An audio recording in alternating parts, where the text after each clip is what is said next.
बाज। गुड, ताली बजाओ इनके लिए। तो पक्षियों का राजा कौन है? बाज। बाज क्यों है? क्योंकि वो बहुत अच्छी उड़ान भर सकता है और उसका जो कॉन्फिडेंस लेवल है बहुत अच्छा होता है। उड़ता आसमान में है लेकिन जमीन में शिकार देखता है और वो ऐसे गिरता है जैसे कोई भारी वस्तु जमीन में गिर रही हो, और उसका जो है ग्रिप है वो कभी भी खाली नहीं जाती और अपने से 8 गुना भारी शिकार को भी वो उठा के ले जाता है।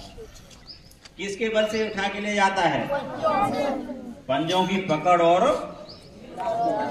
पंखों की मजबूती। आखिर उसके पंखों में इतनी मजबूती हुई कैसे? जब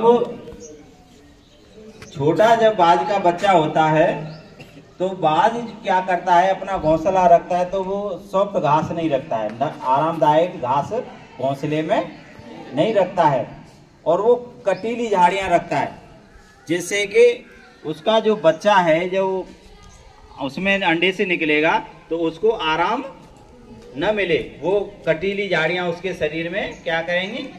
चुभेंगी। तो चुभेंगी तो क्या होगा? पंखों को फड़फड़ाएगा, कोशिश करेगा वहां से हटने की। और जो वयस्क बाज होते हैं, बड़े बाज, वो क्या करते हैं? उसको नोचते हैं उनके पंखों को। जब नोचते हैं तो उनके पंखों में क्या होता है? दर्द होता है। दर्द होता है तो वो क्या करता है? पंखों को फड़फड़ाता है बार बार। तो ये प्रक्रिया डेली करते हैं बड़े बाज। अब जब वो उड़ने योग्य हो जाते हैं, उनके पंख इतने मजबूत होने लगते हैं कि अब वो उड़ सकता है, तो वो बाज अपने बच्चों को कहाँ ले जाता है उड़ाने के लिए? आसमान में ले जाता है। कितना ऊपर ले जाता है? 12 किलोमीटर। कितना? 12 किलोमीटर। और 12 किलोमीटर ऊपर ले जाकर उसको छोड़ देता है। अब उसको उड़ना तो आता नहीं, तो वो भयभीत होता है और भयभीत होकर के वो बार बार क्या करता है? पंखों को फड़फड़ाता है। ऐसे ही प्रक्रिया सुबह से शाम तक उसके साथ चलती है और वो डेली प्रैक्टिस कर करके सुबह से शाम तक वो क्या हो जाता है? उड़ने के क्षेत्र में माहिर हो जाता है। उसको माहिर बनने में सबसे बड़ा योगदान क्या रहा? उसकी प्रैक्टिस, पंखों की बार बार फड़फड़ाना। तो इससे हमें क्या सीख मिलती है? हमें भी अपने विद्यालय में जो गुरुजन पढ़ा रहे हैं उसको बार बार घर पे जाके क्या करना है? क्या करना है? जब आप उस विषय को बार बार पढ़ोगे, बार बार रिवीजन करोगे, तो आप पढ़ाई के क्षेत्र में कैसे बनोगे? बाज की तरह क्या बन जाओगे? राजा।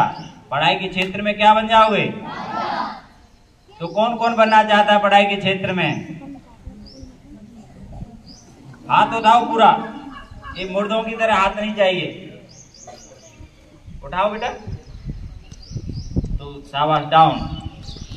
तो आज से आप बार बार क्या करोगे घर पे जा करके? किस चीज के? किस चीज के? जो आप यहाँ पढ़ के जा रहे हो उसकी बार बार क्या करोगे? और प्रैक्टिस करने के बाद क्या बनोगे पढ़ाई के क्षेत्र में? पढ़ाई के क्षेत्र में क्या बनोगे? गुड।